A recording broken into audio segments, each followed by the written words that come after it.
Perkenalkan, nama saya Cindi Despuna Maharaja. Saya merupakan salah satu mahasiswi dari Institut Agama Kristen Negeri Tarutung, semester 1 Prodi Pendidikan Agama Kristen. Adapun tujuan saya membuat video ini adalah untuk memenuhi tugas yang diberikan oleh Bapak Wilson Simanjuntak MPDK sebagai bahan ujian tengah semester saya pada semester ini.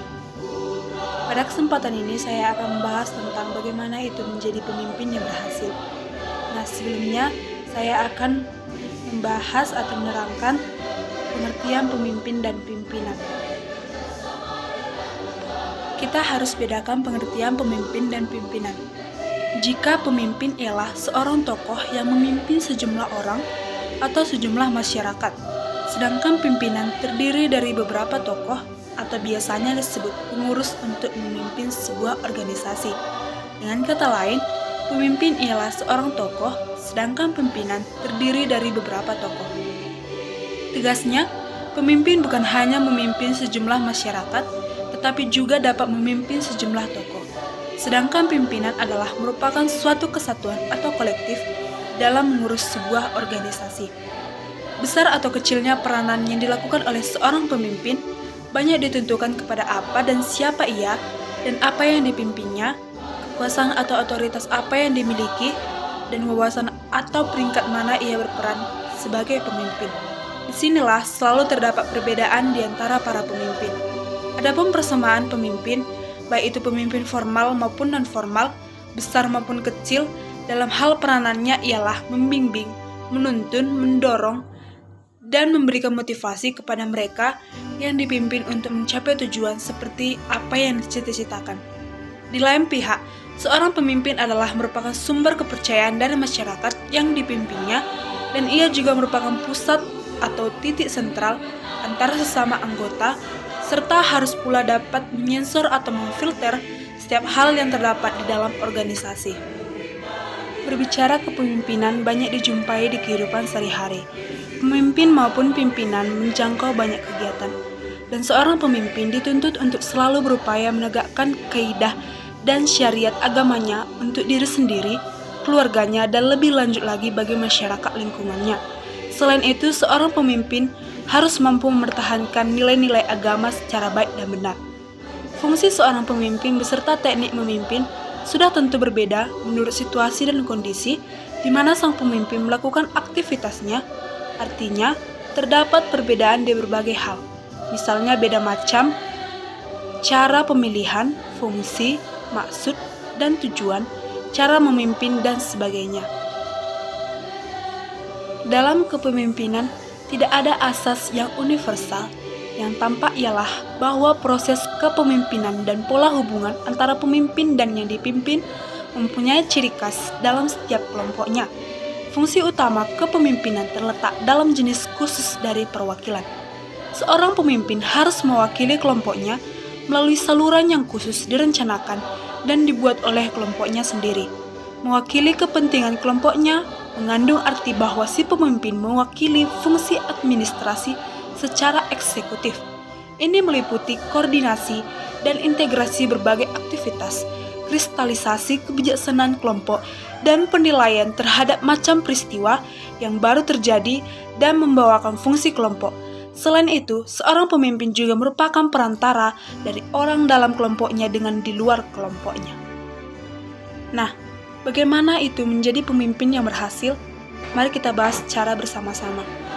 Menurut saya, menjadi pemimpin yang berhasil itu yang pertama sekali adalah mengenali dan menjadi diri sendiri. Menjadi diri sendiri itu jauh lebih berharga dan menarik dibandingkan menjadi seperti diri orang lain.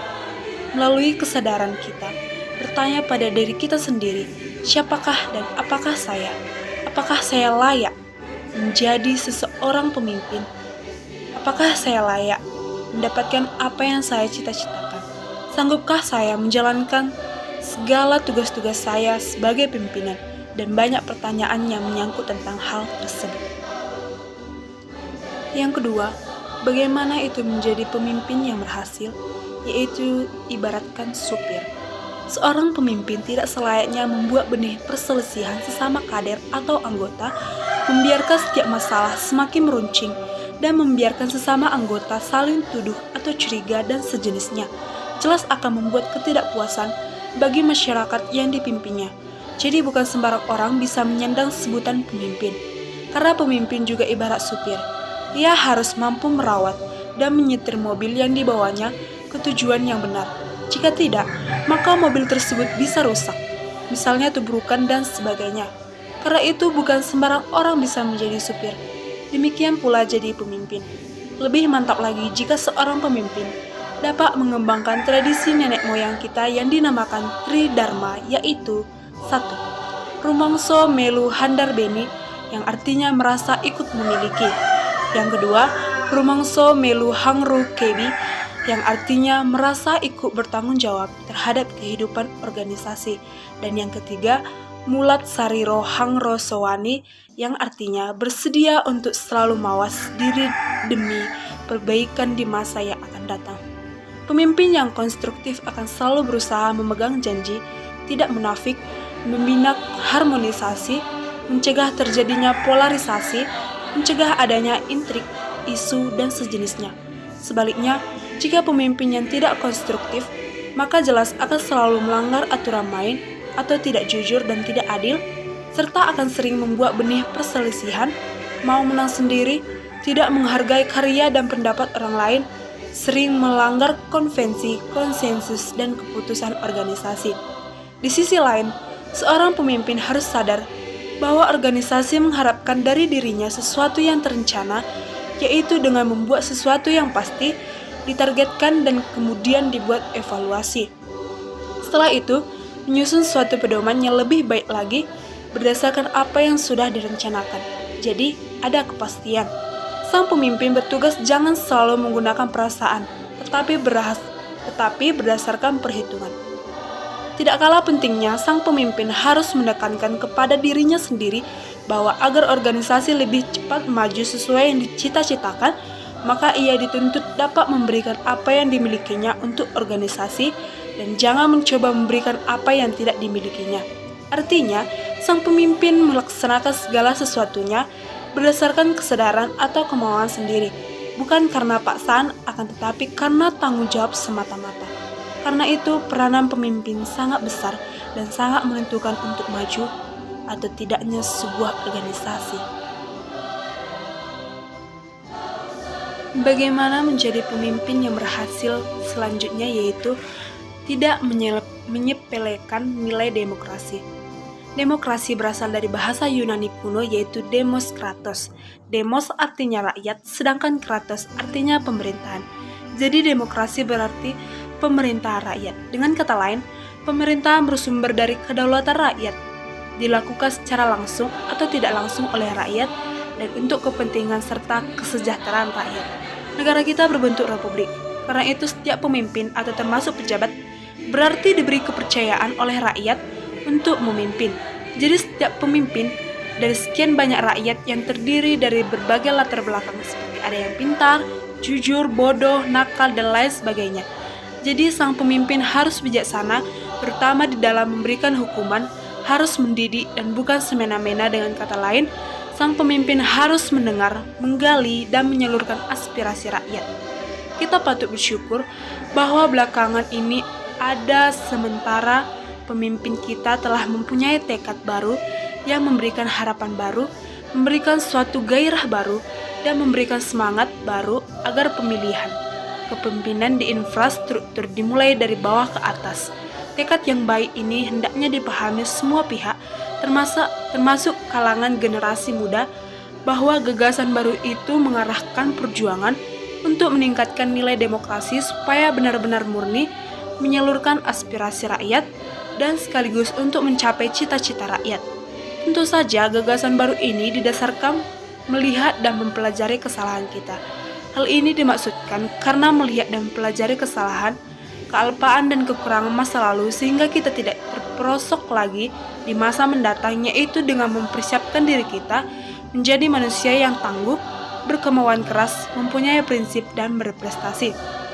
Di balik kesemua yang diuraikan di atas, oleh sementara pihak arti demokrasi telah diselewengkan, yaitu saya memerintah dan Anda diperintah.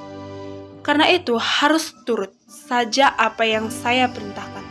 Selain itu, ada pihak lainnya selalu menyatakan ingin menegakkan demokrasi, konstitusi, hukum, keadilan, dan kebenaran, disiplin nasional, dan pengawasan melekat. Tapi yang ironisnya, dalam praktek ada orang tahu dan mengerti akan arti demokrasi, konstitusi, hukum, keadilan, kebenaran, disiplin nasional, dan pengawasan melekat justru yang melanggarnya. Selanjutnya, bagaimana itu menjadi pemimpin yang berhasil, yaitu diakui lahir dan batin. Baik pemimpin maupun pimpinan biasanya dianggap adalah orang yang terbaik dan terpercaya dari para kader atau anggota. Atau hakikat pemimpin ialah kepercayaan dari yang dipimpin kepada pribadi yang memimpin. Jadi, para anggota mempunyai tanggung jawab untuk memilih pemimpin yang terbaik, meskipun itu dilakukan hanya berdasarkan atau dilakukan naluri saja. Dengan kata lain, para anggota akan memilih pemimpin yang paling cocok dan paling kecil kemungkinan akan melakukan ketidakberesan di dalam memimpin. Seorang pemimpin harus menguasai dasar-dasar kepemimpinan. Ia setidak-tidaknya memiliki atau menguasai antara lain, mempunyai kemampuan teknis, mempunyai kemampuan mengadakan hubungan antara sesama manusia, mempunyai kemampuan konsepsional.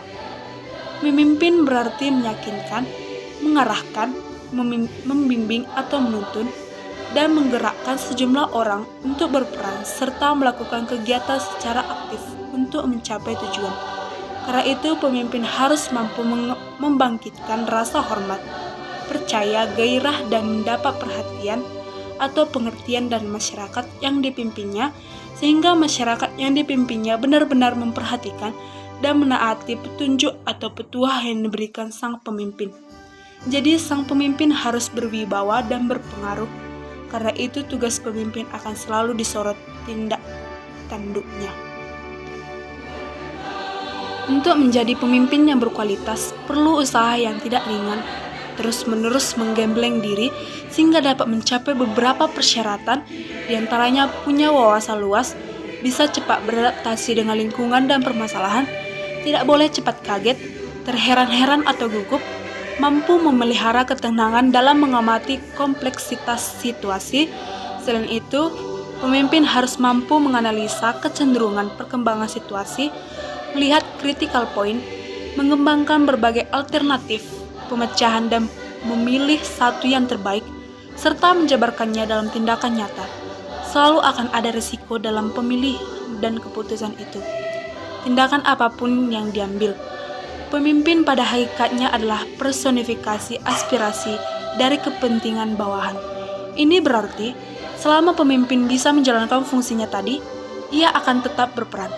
Namun manakala secara sadar atau tidak wawasannya menciut menjadi dirinya sendiri dan tidak lagi melambangkan perjuangan terhadap aspirasi dan kepentingan mereka yang memberi amanah, maka akan runtuhlah basis kepemimpinannya. Lebih fatal lagi jika ia malah menentang aspirasi dan kepentingan dari mereka yang dipimpin. Selain konteks di atas, sang pemimpin harus dapat mengubah dari sikap loyalitas atau solidaritas yang bersifat emosional primordialistik menjadi loyalitas yang bersifat rasional. Dan selama masih ada sikap yang didominasi loyalitas primordialistik, maka akan sulit memantapkan keterbukaan dan pembaharuan untuk menjemput hari esok yang lebih cerah. Karena seperti diketahui, sesuatu negara yang mampu melakukan pembaharuan dan keterbukaan, maka negara itu semakin pesat majunya. Sebaliknya, sesuatu negara jika tertutup dan tidak mau melakukan pembaharuan, maka negara itu sulit untuk maju. Demikian juga menjadi pemimpin harus mampu melakukan pembaharuan dan keterbukaan jika ingin maju. Selain yang diuraikan di atas, pemimpin yang terampil juga akan menggunakan waktu seefisien mungkin, rasional, canggih membaca situasi, sigap dan tepat mengambil keputusan, memenuhi prinsip-prinsip dasar lainnya, seperti mematuhi aturan main dan sebagainya. Selain itu, ia harus dapat merenungkan secara mendalam tentang sastrawan Belanda bahwa masa sekarang ditentukan masa lampau, masa mendatang ditentukan masa sekarang. Artinya, jika seorang pemimpin berbuat positif sekarang, maka hasilnya akan baik atau cerah. Sebaliknya, jika seorang pemimpin berbuat negatif, maka hasilnya juga akan negatif.